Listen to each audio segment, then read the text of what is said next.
안녕하세요. 토요 미스테리 디바달리아입니다. 2006년 11월 18일, 여기는 벨기에의 작은 마을입니다. 이곳에 살던 A씨는 평소처럼 텃밭에 물을 주고 있었는데 불현듯 쿵 하는 큰 소리가 울려 퍼졌습니다. 너무 놀래서 소리가 울린 쪽인 뒷마당으로 달려가 봤죠. 그곳에 심어진 나무들 사이로 하늘에서 무언가 떨어진 것이었습니다. 큰 소리에 이웃 주민들도 하나둘씩 모여들었고 A씨가 마당을 살펴본 결과 그곳에는 한 여성이 쓰러져 있었던 거예요. 그녀는 38살의 엘스 반도렌이었는데요. 무려 3200m 상공에서 추락해서 사망했습니다. 과연 그녀에게는 무슨 일이 있었던 걸까요? 엘스는 남편인 얀과 함께 금은방을 운영하며 2명의 아이를 둔 어머니였습니다. 그런데 어느 날부턴가 그녀의 안색이 점차 어두워지기 시작하는 거예요. 아무래도 가게 운영도 해야 하고 아이들도 돌봐야 하니까 스트레스가 이만저만이 아니었던 모양입니다. 그런 모습을 지켜본 남편은 아내를 위해서 취미로 스카이다이빙 함께 해보는 거 어때? 라고 제안했죠. 뻥 뚫린 하늘을 보면 스트레스 완화에 많이 도움이 될 것 같았거든요. 이후 2사람은 함께 주말마다 스카이다이빙을 즐겼습니다. 그런데 빠르게 흥미를 잃은 남편과는 달리 엘스는 점점 이 매력에 빠져들었습니다. 주말과 공휴일을 모두 취미를 배우는 데 할애했고 2001년에는 더 디바스라는 팀에 합류해서 본격적으로 스카이다이빙을 즐기기 시작해요. 그렇게 2년간 꾸준히 여러 사람들과 어울리며 취미생활을 이어나갔고 그녀는 밝은 모습을 되찾기 시작했죠. 2003년에는 세계 선수권 대회에 참여할 정도로 적극적이었습니다. 엘스는 2300번의 스카이다이빙을 성공적으로 해낸 베테랑 다이버였어요. 사실 이 정도로 깊이 빠져들면 기록에 대한 욕심이 생기잖아요. 그러다 보니까 탈장으로 인해 몸이 급격하게 안 좋아져요. 제가 알아보니까 낙하산을 개방할 때 순간적으로 강한 압박이 생기기도 하고 착지할 때도 충격이 커서 반복된 압력으로 인해 탈장이 많이 생긴다고 합니다. 사실 정신적으로는 좀 건강해졌다고 해도 이게 신체적으로 문제가 생기면 그만두는 게 맞죠. 그래서 가족들은 이제 그만했으면 좋겠다 이렇게 설득을 했어요.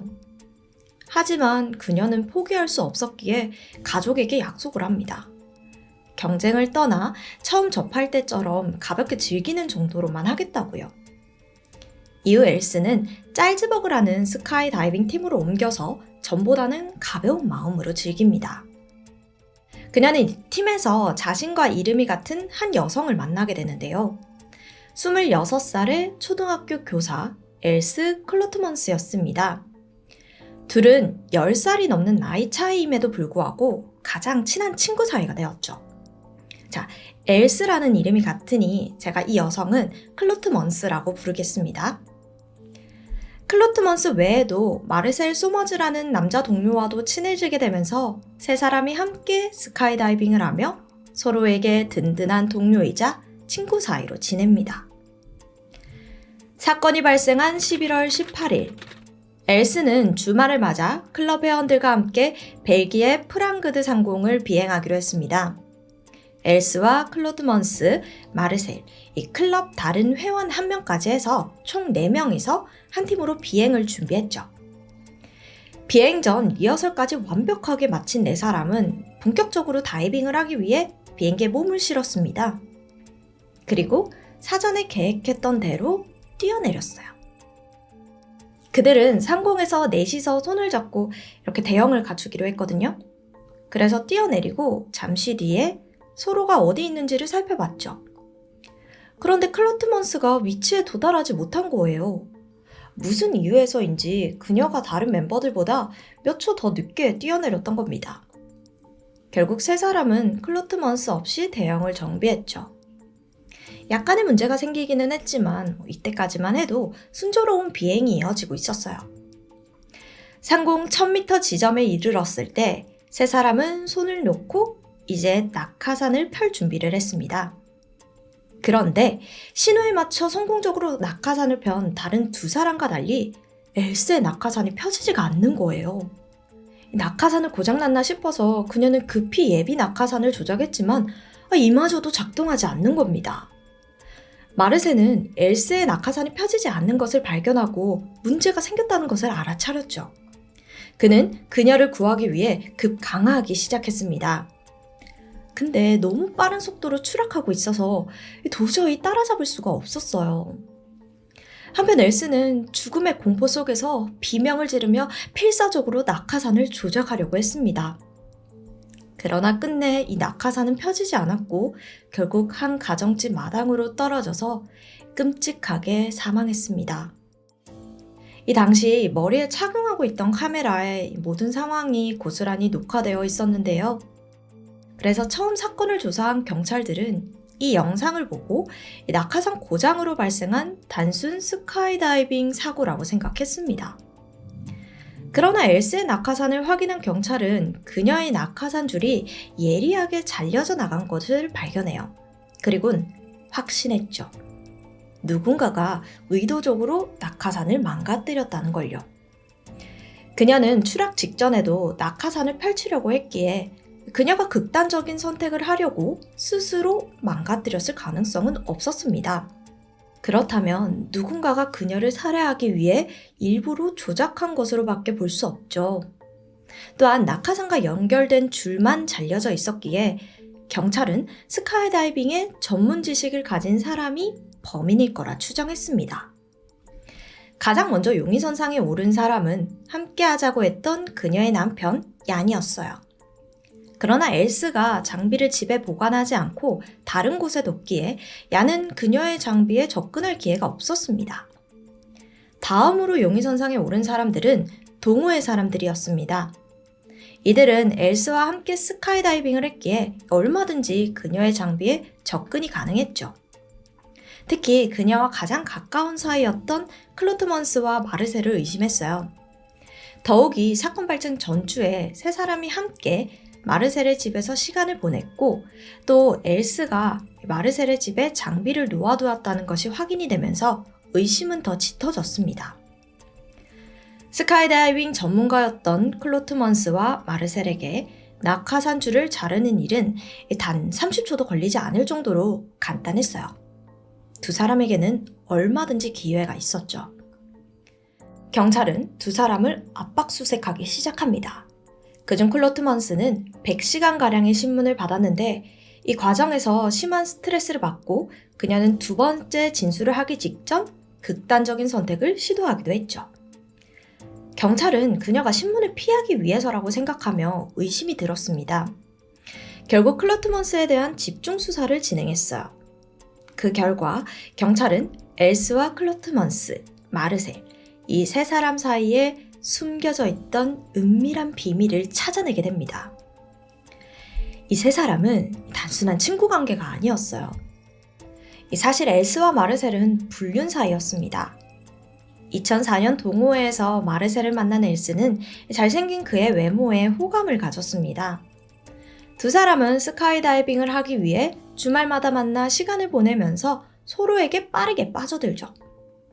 엘스는 평일에는 남편과 시간을 보내고 주말에는 마르셀의 집에서 시간을 보냈습니다.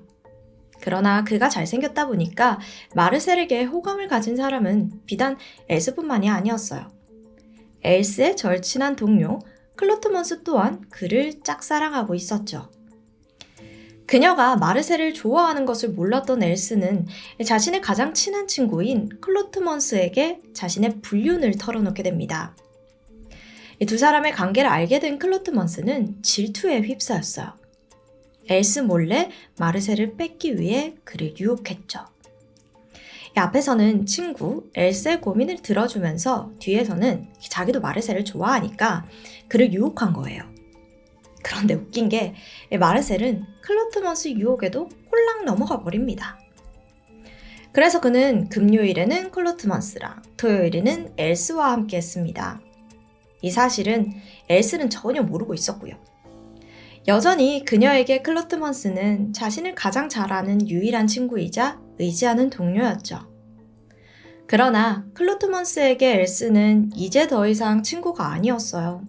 그래서 겉으로는 친한 친구인 척 연기하면서 뒤로는 이 두 사람을 떨어뜨리기 위해 행동합니다. 예를 들면 엘스에게 익명의 전화와 편지를 보내서 불륜 사실을 알고 있다고 협박했고요. 그녀의 친구들과 남편에게도 불륜을 고발한 익명의 편지를 보내기도 했어요. 사실 클로트먼스는 어린 나이에 아버지를 잃어 그 공허함과 외로움이 심했었습니다. 그래서 이 부분을 남자친구로부터 충족하고자 했어요. 연상의 마르셀에게 아버지의 모습을 대입했습니다.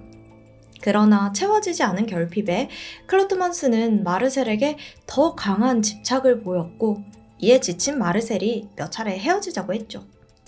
그러나 그때마다 그녀가 울고 불고 막 사정해서 헤어지지 못했습니다. 그는 클로트먼스에게 내 마음속에 제일 중요한 사람은 엘스고 너는 그 다음이다 라고 이야기를 했어요. 그러면서 너랑 관계한 거 진짜 후회된다 이렇게 말했죠. 그때마다 그녀는 극심한 고통을 받았습니다. 분노는 계속해서 커져만 갔고 결국 그 화살이 엘스에게 향했던 거예요. 얘만 없으면 마르셀은 나만 볼 텐데 에잇 라는 위험한 생각을 하게 됩니다. 2006년 11월 10일 금요일 평소처럼 마르셀은 클로트먼스와 자신의 집에서 시간을 보내고 있었습니다. 그런데 예상치 못하게 엘스가 마르셀의 집에 찾아온 거예요. 그는 엘스를 반기며 그녀를 위층 자신의 침실로 안내했죠. 그러면서 클로트먼스 보고는 아래층 거실에서 자라고 합니다. 자기는 엘스와 함께 방으로 들어갔고요. 클로트먼스는 엄청난 분노가 치밀었죠. 안 그래도 엘스가 미운데 오롯이 자신의 것이었던 금요일마저 엘스에게 빼앗겨 버렸잖아요. 이때부터 두 사람의 웃음소리와 밤을 보내는 소리를 들으면서 복수를 다짐합니다. 스카이다이버였던 그녀는 엘스를 확실하게 죽이고 자신이 살인범으로 몰리지 않을 방법을 잘 알고 있었습니다.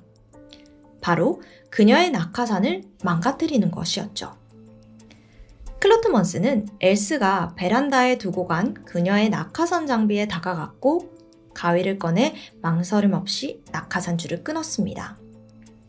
후에 11월 18일 비행 당시 클로트먼스는 일부러 약간 늦게 출발했던 거예요. 다이빙을 지켜보기 위해서요. 엘스가 낙하 전에 자신의 낙하산을 먼저 점검하고 뛰어내렸으면 좋았겠지만 그러질 못했습니다. 매번 잘 사용하던 낙하산이 이렇게 끊어져 있을 거라고는 상상조차 못했겠죠. 그녀는 엘스가 낙하산을 열기 위해 고군분투하는 모습과 떨어지며 비명을 지르는 모습 모두 지켜보고 있었습니다. 그리곤 생각했죠. 얘가 사라졌으니까 이제 마르셀은 나만 보겠지? 그러나 예상과는 달리 그는 그녀의 죽음에 큰 충격을 받아서 클로트먼스에게도 완전한 이별을 고하는 겁니다. 엘스가 자신의 평생 사랑이었기에 그녀가 죽은 지금 그 누구와도 관계를 이어나가고 싶지 않다면서요. 게다가 여기서 점차 조여오는 경찰의 수사망과 마르셀과의 관계 악화로 심한 스트레스를 받고 있던 그녀는 극단적인 시도까지 했습니다. 2007년 1월 경찰은 클로트먼스를 살인 혐의로 기소했습니다. 그러나 자신이 엘스를 죽인 법의학적 증거가 전혀 없다며 혐의를 부인하는데요. 그녀의 주장대로 스카이다이빙 장비에서 DNA나 지문이 검출되지 않긴 했어요. 정황 증거를 제외한 그 어떠한 증거도 발견되지 않았고요.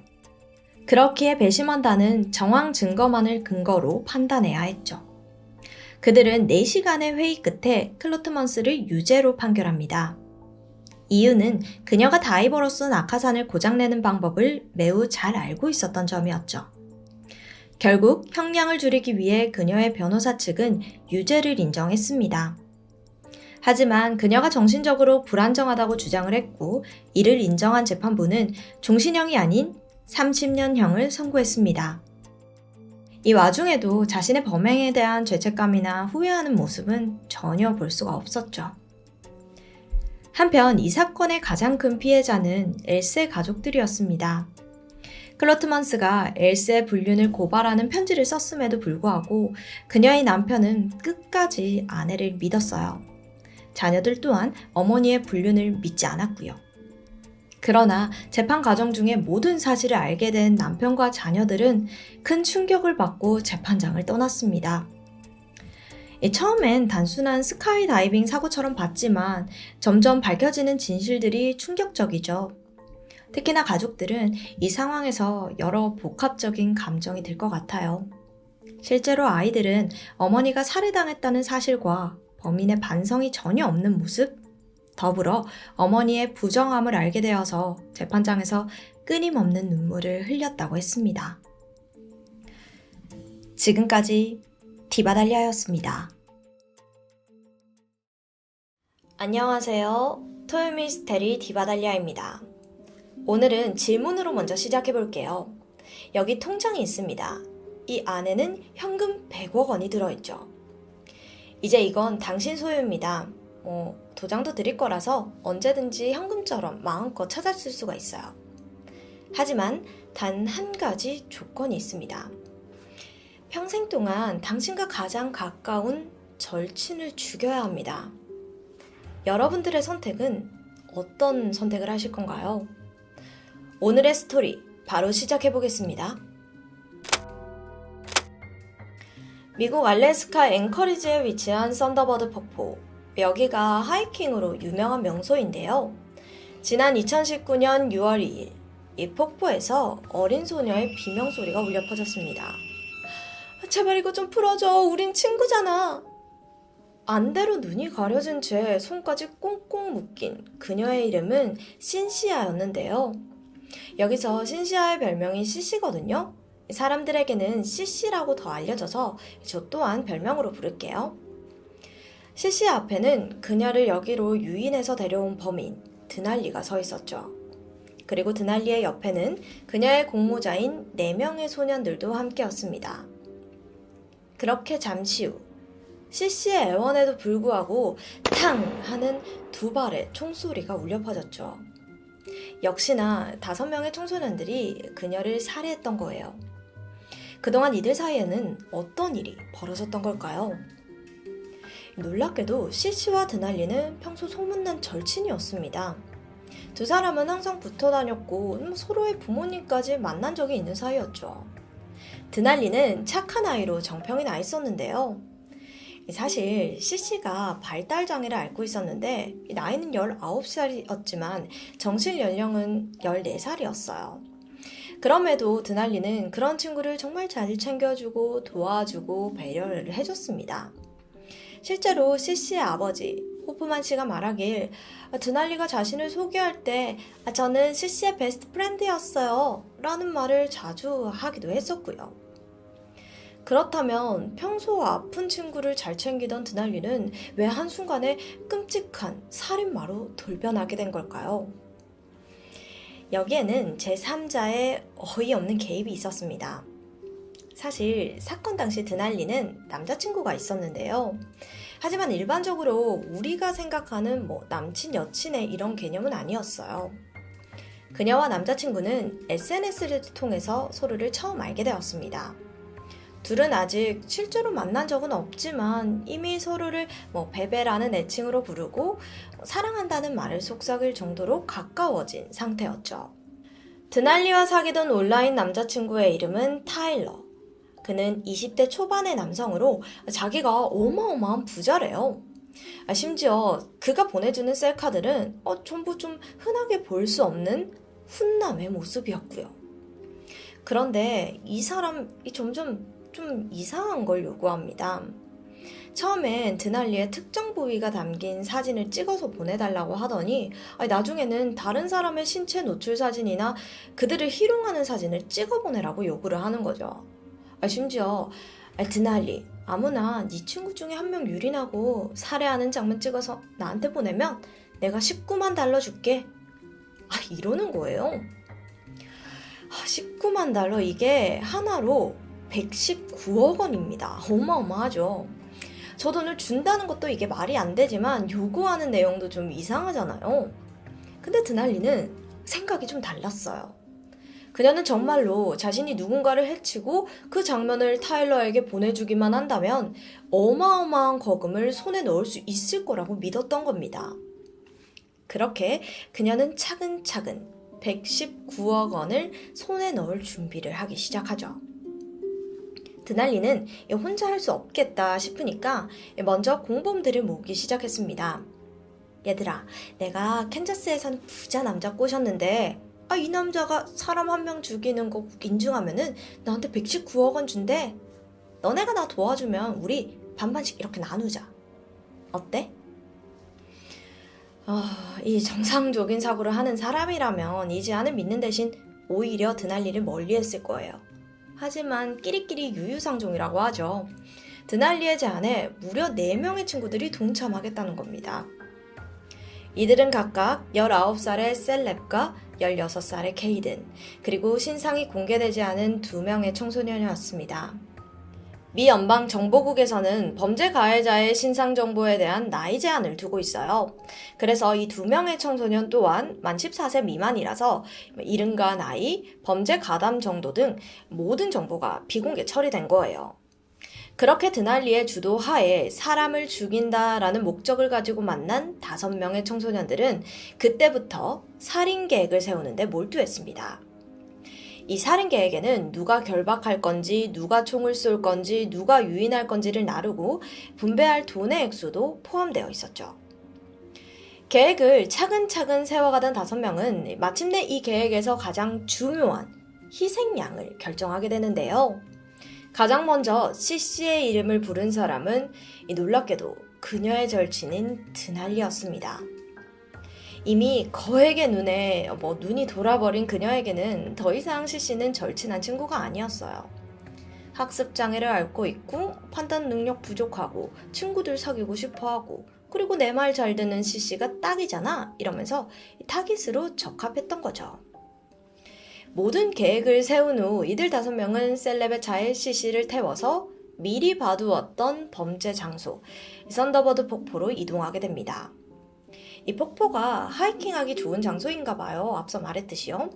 전경도 넓게 있고 탁 트여 있고 근데 한편으로는 폭포 소리도 크고 하니까 그들이 범죄를 저지르기에는 딱인 장소이기도 했습니다. 사실 이날 CC는 아버지의 일을 도와주고 드날리를 따라 나섰는데요. 앞으로 자신에게 일어날 일은 꿈에도 모른 채 친구들과 놀 생각에 그들을 따라 나서요. 드날리와 셀렙 그리고 케이드는 폭포에 도착한 즉시 CC의 몸을 덕테이프로 결박했습니다. 이들은 그녀의 손과 발을 꽁꽁 묶은 것은 물론이고 얼굴에도 테이프를 감아 시야를 차단하고 입을 막았죠. 물론 이 과정에서 혹시 CC가 수상한 상황임을 눈치챌까봐 그녀에게 거짓말을 해요. 이거 게임이야. 다 같이 손발 묶고 놀이하는 거니까 걱정하지 마. 그리고 드날리는 의자에 결박된 그녀의 모습과 유린하는 장면 등 하나하나 촬영을 해서 스냅챗이라는 어플을 통해서 타일러에게 전송을 했습니다. 추후 경찰의 포렌식 결과 타일러와 드날리의 채팅방에는 이미 며칠 전부터 범죄를 계획하던 내용, 범행 장소, 어떻게 할 건지 그런 내용들이 전부 공유가 되어 있었다고 합니다. 이건 놀이일 뿐이야 라는 그녀의 거짓말은 CC를 오래 속이지 못했어요. 눈과 입이 가려진 지 얼마 지나지 않아서 공황 상태에 빠진 CC가 호흡곤란을 겪게 된 겁니다. 그러자 겁을 먹은 드날리는 그녀의 입을 막고 있던 덕테이프를 잠깐 풀어줘요. CC는 소리쳤죠.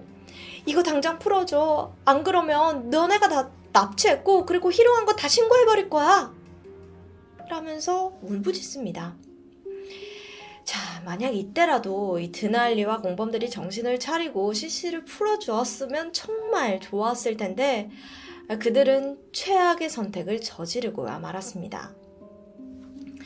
CC의 뒤통수에 2발 총을 쏘고 말았죠. 그렇다면 과연 CC를 죽음에 이르게 한 총알은 누구의 손에서 나온 걸까요?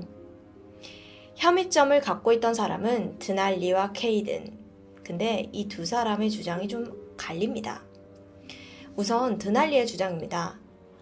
아무리 CC를 납치하고 죽일 계획을 세웠다고 해도 저는 걔 친구잖아요. 그래서 차마 총까지 쏠 수는 없었어요. 그녀의 말에 의하면 자신이 주머니에 총을 가지고 있기는 했지만 결정적으로 CC를 죽인 사람은 케이든이라고 합니다. 그녀가 패닉에 빠져서 막 비명을 지르자 갑자기 케이든이 자신에게서 총을 빼앗아서 CC를 쏴버렸다는 거죠. 하지만 케이든의 주장은 이래요. CC가 비명을 지르니까 드날리가 저한테 총을 주면서 얼른 죽여버리라고 했어요. 라고요. 직접 총을 쏜 사람만 CC를 죽인 게 아니라 모두가 조금씩 힘을 합쳐서 한 아이를 죽인 거잖아요. 왜 케이든과 드날리는 서로의 책임을 피하고만 있는 건지 너무나 괘씸합니다. 드날리의 괘씸한 행동은 여기서 멈추질 않습니다. 그녀는 죽은 CC를 강 아래로 밀쳐서 시신을 유기하고 소지품을 불에 태운 뒤 곧바로 그녀의 아버지에게 문자를 보냈어요. CC가 다른 친구들 만나고 오겠다고 해서 공원에 내려다 줬어요. 라고요. CC 아버지 호프만 씨는 그 말을 철석같이 믿었죠. 그런데 그날 밤까지 딸아이가 돌아오지 않자 왠지 모르게 딸에게 큰 일이 났을 거라는 짐작이 들었습니다. 하지만 이때도 드날리에게 원인이 있었다고는 생각지도 못했다고 해요. 실제로 그는 CC는 무슨 일이 있어도 제 연락 꼭 받는 애예요. 어떤 상황이라도요. 라고 말했습니다. 때문에 딸과 연락이 닿지 않자 불안감을 느꼈던 호프만 씨는 드날리에게 CC가 돌아오지 않는다면서 문자를 보냈습니다. 아버지의 간곡한 메시지에도 불구하고 드날리는 자신이 저지른 일을 전혀 언급하지 않았죠. 다만 저도 CC가 꼭 안전하게 집으로 돌아왔으면 좋겠어요. 저는 걔 베프잖아요. 라며 거짓말로 둘러댈 뿐이었습니다. CC 아버지는 곧바로 경찰에 실종 신고를 했고 스스로 오토바이를 타고도 동네 방방곳곳을 돌아다니면서 딸을 찾기 시작했습니다. 인터넷에도 딸의 사진과 실종 위치를 담은 글을 게재하기도 했고요. 그러나 소식은 들리지 않았죠. 그리고 이틀 후 강가를 수색하던 경찰은 온몸에 덕테이프가 칭칭 감긴 채 차가운 시신이 되어버린 CC를 발견했습니다. 자, 그렇다면 과연 드날리는 타일러로부터 약속한 보수를 받아낼 수 있었을까요? 당연히 아니죠. 예초에 타일러라는 사람 자체가 실존 인물이 아니었으니까요. 갑부 훈남 타일러의 정체. 사실은 21살의 데런 쉴밀러라는 남성이었고요. 갑부는 무슨 친척집에서 얹혀 사는 인터넷 중독자 그 자체였습니다. 그간 보냈던 훈훈했던 사진, 그 역시도 온라인에서 남의 프로필을 도용한 거였고요. 심지어 사는 곳도 캔자스가 아니라 켄터키주의 작은 시골 마을이었다고 해요. 근데요, 이 쉴밀러가 온라인으로 이상한 짓을 벌인 게 이번이 처음이 아니에요. 실제로 쉴밀러의 알던 사람들의 증언에 따르면요, 애가 수줍음도 많고 말수도 적은 애였다고 합니다. 하지만 그건 외부적인 모습일 뿐이고 온라인에서는 이전부터 보정된 사진이나 남의 사진 도용해가지고 범법 행위를 저지르곤 했다고 해요. 밖에서는 한마디도 못하는 사람들이 인터넷에는 할 말 못할 말 다 하는 그런 사람들이 있죠. 그런 사람이었던 거예요. 쉴밀러랑 같은 고등학교를 나온 한 여성은 걔요? 저한테 자꾸 비키니 사진 보내달라고 해서 저 걔 손절했는데? 라는 증언을 하기도 했습니다. 또한 성인이 된 후 동급생 중 몇 명이 아이 엄마가 되자 너네 애 사진 좀 보내줘봐봐. 아니 좀 기저귀만 입고 있는 사진 없어? 라는 너무나 소름 돋는 부탁을 했다고도 하고요. 대체 이 인간은 왜 이따위 행동을 하고 다니는 걸까요? 본인이 말하기는 저는 그냥 외로웠을 뿐이에요. 다른 사람들과 대화를 나누고 싶지만 제 모습을 사랑해주는 사람이 없으니까 가짜 프로필을 쓴 것 뿐이라고요. 뻔뻔한 피해자 코스프레입니다. 사실 쉴밀러의 진짜 정체는 아동 성애자예요. 실제로 CC의 죽음 이후에 살인교사 혐의로 FBI와 면담한 내용을 보면은 쉴밀러에게는 아동 포르노 패티시와 강간에 대한 환상이 있었다라는 내용이 있습니다.